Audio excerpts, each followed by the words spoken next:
And viewers, let's start with the top focus story. German Chancellor Friedrich Merz has arrived in Israel for his first visit since taking office, seeking to repair strained ties amid the ongoing Gaza war.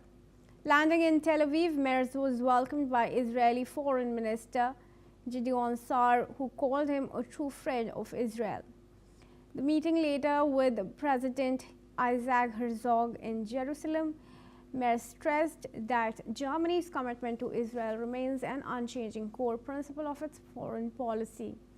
Earlier in the day, Merz held talks with Jordan's King Abdullah during a brief stopover, focusing on the fragile peace process and urging increased humanitarian aid to Gaza. He reiterated Germany and Jordan's support for a negotiated two-state solution and said there can be no place for terrorism or anti-Semitism in the region's future. Listen in. Es ist als eine große Auszeichnung und als eine wirklich große Ehre, hier sein zu dürfen und noch einmal zu versichern, es gehört und bleibt der unveränderliche Wesenskern der Politik der Bundesrepublik Deutschland, an der Seite dieses Landes zu stehen. And Professor Rohan Gunaratna, who's an international affairs expert, joins us live from Singapore now.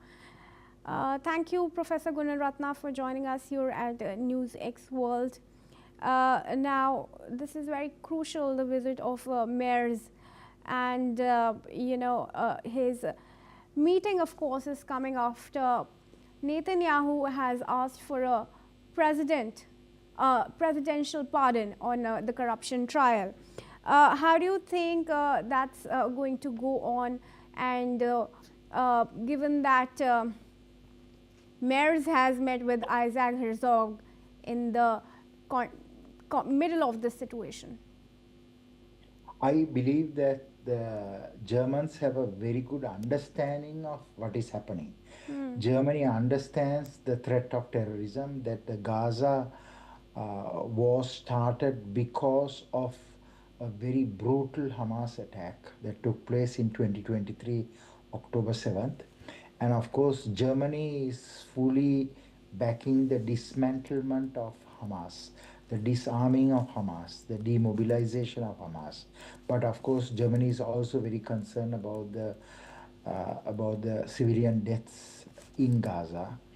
Germany also fully supports that there should be a long-term solution to the Palestinian issue, and that is a two-state solution should be created at some point. But they also understand that without a proper governing authority in Gaza, post-Hamas, that it will not work. So there are some solutions that require time and patience, and Germany fully understands it. And I think the most important thing is that the Germans are engaged, and the Germans want stability and security in the Middle East, because that has an impact also on their own security in Europe. Sure. All right. If you want to add on to what you were saying, please do continue. But I also want your perspective on Merz's statement when he says that, of course, Israel remains an unchanging core of German policy. Yes, it is because Germany, the Nazis were in Germany, and of course 6 million Jews were killed. And the Germans want to make sure that there is no harm that will befall either on the Palestinians or the Israelis. The Germans are very concerned about what happened in history, so Germany will steadfastly support the resolution to the dispute that exists between the Palestinians and the Israelis. But at the same time, he visits Jordan and he says that we have to keep the way open for a Palestinian state. Of course, that's how diplomacy goes. But how do you think Merz is going to balance that equation? I think that there will be a Palestinian state, but there is no possibility to create a sustainable Palestinian state at this stage, because basically Hamas is being replaced after such a brutal attack. No one wants Hamas to govern Gaza. No one wants Hamas to play any role in Gaza. No one sensible wants a terrorist and an extremist group like Hamas to have any administrative, military, or governance role in the future.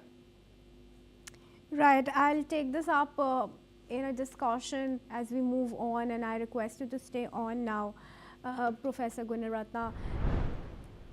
Viewers, let's also tell you that elsewhere in the Middle East, Qatar's Prime Minister says that negotiations to consolidate the US-backed truce in Gaza have reached a critical moment. Sheikh Mohammed bin Abdul Rahman Al Thani told the Doha Forum that mediators are working urgently to push the next phase of the ceasefire forward, but warned the current lull is only a pause, not a true ceasefire. Prime Minister Al Thani also said a real ceasefire requires a full Israeli withdrawal and restored stability in Gaza. Conditions, he says, are far from being met.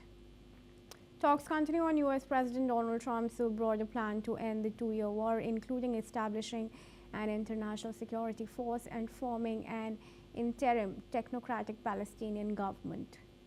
But negotiators say the makeup and mandate of that force remain major obstacles. Meanwhile, despite the truce, violence has persisted. Palestinian health officials report 7 people killed Saturday in Israeli strikes across northern Gaza, including a 70-year-old woman.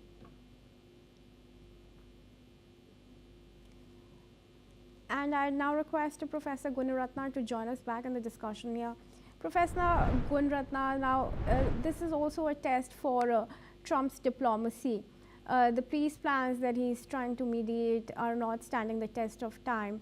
Ceasefires are violated, whether it's about the situation in Middle East or the Ukraine-Russia war. That, of course, is a separate question. But let's focus on how Trump's diplomacy is now.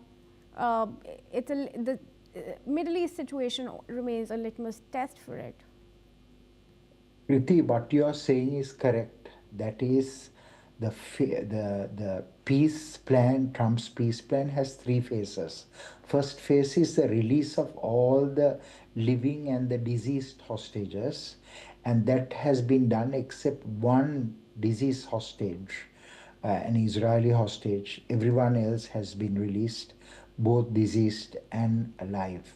In fact, the last hostage that was released was a Thai agricultural worker, and there is an Israeli policeman whose body is likely to be released in the coming days by Hamas. Then after that, the phase 1 will end, which is the release of the hostages first. Phase 2 is Hamas disarmament, or what you call the demobilization. But for this, Israel will have to withdraw. Israel still maintains a presence in Gaza. So the second phase is the most crucial phase, where Hamas will basically give up their weapons and will play no longer a role in the governance of Gaza.